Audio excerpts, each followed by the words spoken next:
Pour tenter d'aborder cette question qui est assez complexe et bon, on va être dans un temps limité puisque je vais tenter de le faire en 10 minutes. D'une part, il faut s'intéresser à la question pourquoi on trouve ou on trouverait davantage de mariages précoces parmi les différents groupes roms. Alors l'explication est assez simple, c'est que les Roms arrivent à maintenir une identité quel que soit leur groupe, que ce soit des Roms qui viennent de Roumanie, de Bosnie, de France, etc., en pratiquant ce qu'on appelle l'endogamie, c'est-à-dire se marier au sein du même groupe. Bien sûr, les Roms ne sont pas les seuls à faire ça. On va trouver ça dans beaucoup de populations. On peut citer effectivement les Juifs, les Kabyles, etc., etc., les Peuls, qui vont maintenir une endogamie afin de maintenir une identité. Donc, chez les Roms, ce besoin de maintenir une identité est important parce que souvent ils sont très mélangés, j'ai envie de dire, avec la société majoritaire. Et donc, si eux ne maintiennent pas cette identité à travers le mariage endogame, en fait, ça fait longtemps que les Roms auraient été assimilés et donc qu'on ne parlerait plus de Roms. Donc, c'est vrai qu'il y a cette idée de pouvoir se marier relativement rapidement avec quelqu'un qui appartient à un même groupe rom, à un même groupe souvent familial élargi, qui vient même d'une même région. Alors, sur les mariages, on peut se poser la question de l'âge, puisqu'effectivement c'est ça qui va être déterminant par rapport aux critères de protection de l'enfance. Donc, ce qu'il faut savoir, c'est que les âges sont très variables suivant les différentes communautés. On va avoir des Roms qui viennent d'ex-Yougoslavie, qui vont se marier à 12-13 ans, et d'autres qui vont se marier à 18 ans. Donc il n'y a pas véritablement de règles. Euh, Ce qu'on peut observer, notamment chez les Roms de Roumanie, et ça moi je le vois quand je fais des entretiens avec donc des familles, souvent je leur demande, quand on a une jeune fille qui s'est mariée à 14 ans, je lui demande, mais ta maman par exemple, elle s'est mariée à quel âge? Et la jeune fille, elle me dit, bah, je ne sais pas, je vais lui demander. Et puis elle revient après, puis elle me dit, oui, effectivement, ma maman s'est mariée à 16 ans. Et ta grand-mère?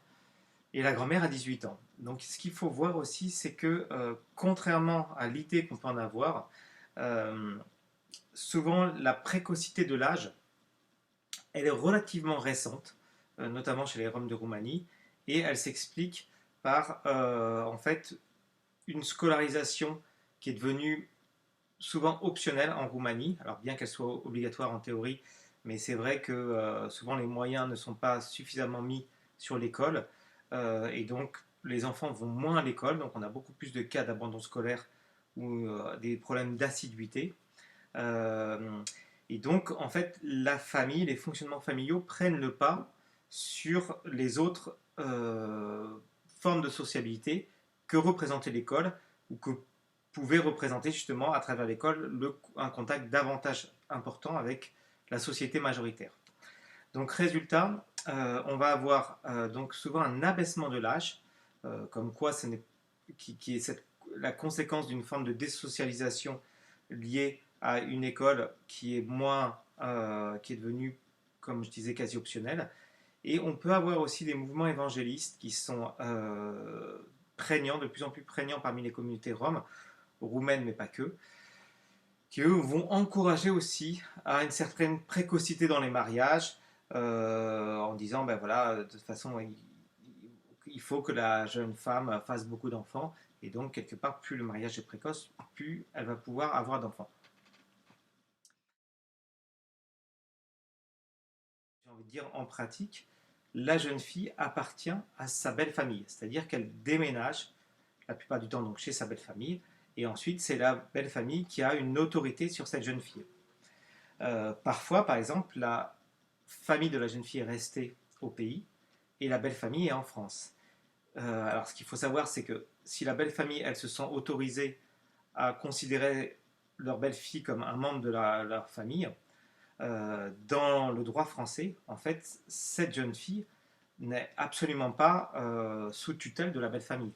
C'est-à-dire qu'avec son statut, ce sera mineur non accompagné, puisque ses beaux-parents ne sont pas les représentants légaux. Ses représentants légaux sont restés au pays.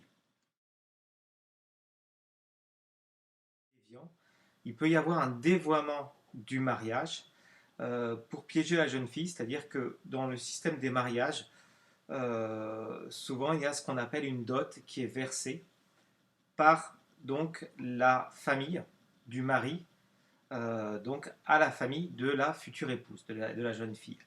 Et on s'est aperçu que dans des groupes déviants, notamment qui peuvent exploiter leurs enfants, en fait, la dot s'est transformée en une sorte de prix de la mariée, c'est-à-dire qu'on achète quelque part la mariée, et cette mariée, une fois qu'elle va passer dans sa belle famille, puisque c'est ça le corollaire du mariage, dans ces cas-là, elle va devoir rembourser l'argent qui a été dépensé pour elle, alors pas de façon comptable, mais elle sait qu'elle a une pression, notamment à travers des vols et autres, et ça, encore une fois, on est dans les groupes déviants.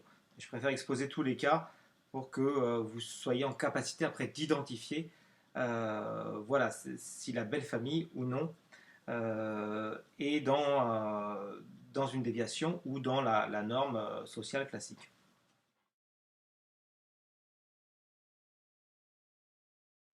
Pour tenter de réfléchir un petit peu comment on peut travailler avec cette donnée qui sont ces mariages plus ou moins précoces, on a vu pour les différentes raisons évoquées. Il faut savoir que juridiquement, il n'y a pas une différence entre une jeune fille française qui a un copain qui a 16 ans, qui a des rapports sexuels avec son copain et qui pourrait tomber enceinte, et une jeune fille, par exemple, roumaine ou bulgare, qui a son mari, mais c'est pas en acte, puisque ce mariage en Roumanie comme en Bulgarie ou comme en Serbie, l'âge du mariage, ça va être 18 ans, donc en fait, ils ne sont pas mariés en acte, ils ne sont pas mariés officiellement, et donc on ne peut pas estimer qu'il y a une véritable différence entre eux, finalement, voilà, deux adolescents qui sont ensemble et ces jeunes filles qui sont mariées. Donc ce qu'il faut plutôt voir, ce sont les conséquences de ces mariages. Si c'est un mariage qui est trop précoce, bien sûr, on a vu, il y a la question du consentement et du viol. Donc là, il faut être extrêmement attentif. Et souvent, ces personnes n'oseraient pas se marier à cet âge-là en Roumanie, en Bulgarie, parce qu'elles savent qu'elles s'exposeraient à des poursuites pénales. Et donc, du coup, souvent, on a des maris qui vont faire venir des jeunes filles et qui se marient plutôt en France. Donc ça, c'est quand même une donnée à prendre en compte. Et après, s'ils sont plus âgés, la conséquence, par exemple, si on a une déscolarisation liée au mariage, ça c'est une conséquence qu'il faut combattre. Et certains indicateurs qui vont vous permettre de déterminer si effectivement on est sur un mariage forcé qui a été complètement imposé à la jeune fille ou au garçon, sur un mariage qui a été dévoyé pour un but autre qui serait une forme d'exploitation domestique, pas forcément exploitation sexuelle, mais plutôt justement contrainte à commettre des délits. Euh, et aussi faire attention à des familles qui donc continueraient ou mettraient en place des mariages très jeunes qui auraient des conséquences bien sûr dramatiques pour les jeunes filles. Et je pense que c'est en ayant cette lecture, c'est-à-dire en étant en capacité d'évaluer les conséquences réelles en termes de scolarisation et des autres aspects qu'on a pu voir, qu'on peut travailler efficacement sur la question des mariages précoces, plutôt que d'essayer de lutter contre un fonctionnement qui, comme on l'a vu au début de cette intervention, est un fonctionnement qui permet de reproduire une endogamie, mais qui est un fonctionnement qui permet surtout d'avoir une forme de sécurisation d'une identité de tel ou tel groupe Rome.